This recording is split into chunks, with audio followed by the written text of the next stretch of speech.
At fullback, I've picked Brett Hodgson. The wings, Nathan Merritt and David Williams. The centre pairing of Joel Monaghan and Dylan Walker. The half pairing of Alan Thompson and Mitchell Pearce. The props, Michael Wayman and Brett White. The hooker, Kate Gidley. The second rowers, Ben Cree and Trent Waterhouse. The lock, Anthony Lafranchi. And on the bench, Jamie Bury, Justin Poor, Tony Williams, Tom Leroy Laws, and an 18th man, Phil Duke. And they're coached by Craig Bellamy. So I'm not going to go through every single player on this list and discuss what they did and why they're on the list, because the video will go for about an hour. But we'll start with Brett Hodgson.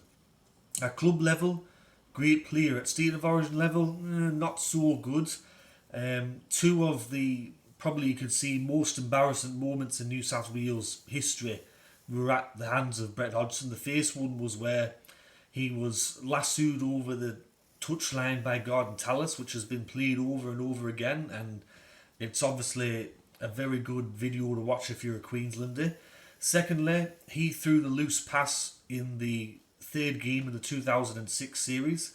New South Wales were about 5 minutes away from winning 4 series in a row, and Brett Hodgson threw a loose pass out of dummy half.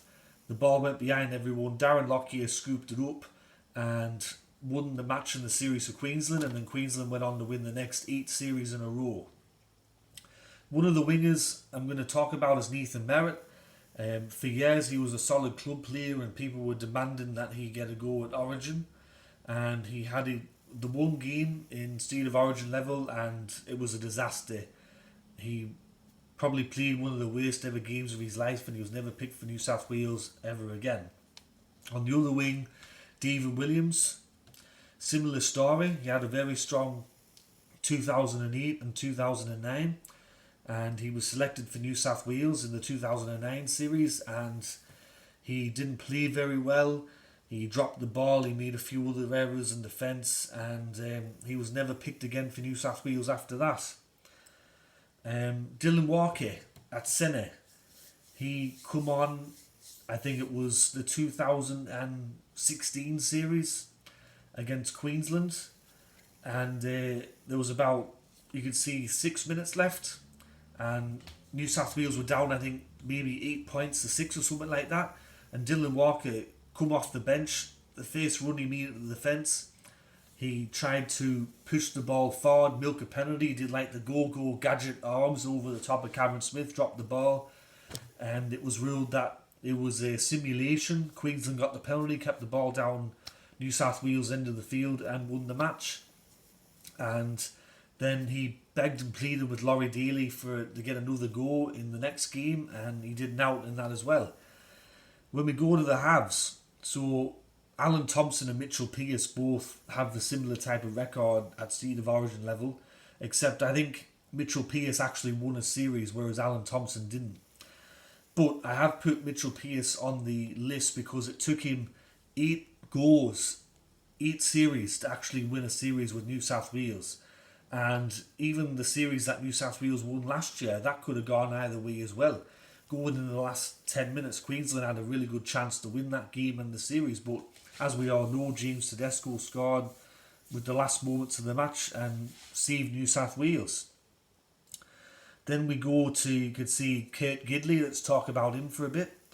He played between 2007 and 2011 for New South Wales. He also captained them, but he captained them from the bench. He wasn't a very good player at origin level. I think at club level he was alright, but when it come to state of origin, he just looked out of his depth. Michael Wayman and Brett White, also good club players, but when they become New South Wales players, they were dominated by the Queensland forward pack time and time again. Then we go to Ben Cree.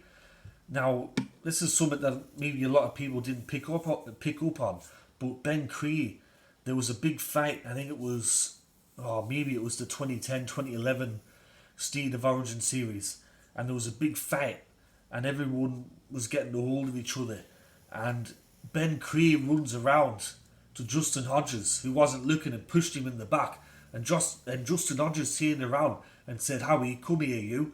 And Ben Cree's just fucking hightailed it, and he's run behind all the other New South Wales players and run away.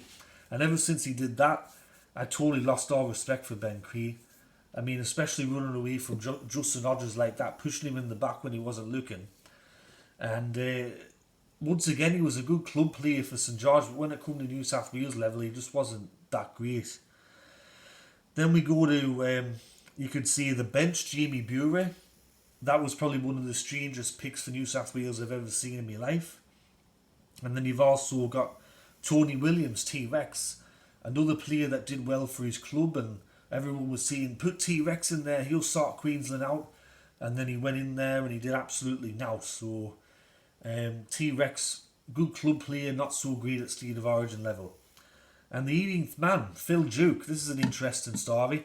He never actually played first grade rugby league before being picked for New South Wales. He played in like the Group 9, Group 10 competition, I think it was, out at Dubbo or Wagga Wagga, one of those places. And he was picked for New South Wales in 1982. And towards the end of the one and only match he played for New South Wales, Queensland kicked the ball downfield. Phil Sigsworth, the fullback for New South Wales, got the ball. He passed it to Phil Duke, who dropped it in the in goal, and Wally Lewis dived on it and scored the try which won the game and the series for Queensland in 1982. And he never played for New South Wales again, although he did come to Sydney later on in his career and played for Western Suburbs. And on the bet, and actually for the coach, I've gone for Craig Bellamy. Now some people might be going, what the fuck, why have you got Craig Bellamy there for? He's a smashing coach. Well, maybe at club level he is, but at State of Origin level he was found out pretty easily actually. He had 3 series as coach of New South Wales. He lost all 3 of those series, 2 wins, 7 losses, and in the 2010 series it was a whitewash, so he lost all 3 matches as New South Wales coach. I think at club level, yes, Craig Bellamy, great coach. State of Origin level, he was found out pretty quickly, and I think I'd like to see him, once he's done with Melbourne, I'd like to see him go somewhere else and coach another club, because I'm not too sure if it's the players that they've had at Melbourne that have made him look good, or it's the fact that he is a good coach, because the moment that he was the New South Wales coach and Cameron Smith, Cooper Cronk, Billy Slater, Greg Inglis were on the other side and they're against him, he didn't stand a chance. He didn't know how to get around those players. So that's me worst ever New South Wales team, State of Origin team from 1980 to 2019. I hope you liked the video. If you did, please consider giving this video a like. If you really enjoyed it, please share it with your friends and family, get their take on it. If you enjoy the channel and all the content I'm making, then go ahead and subscribe to my channel. Click that notification bell so you get a new email. And also, if you got some spare time, go check out my Rugby League history pages. I got one on Facebook, one on Instagram. I put a link in the description below for both of those. But as always, everyone, look after yourselves. Catch us all later. Tatty bye.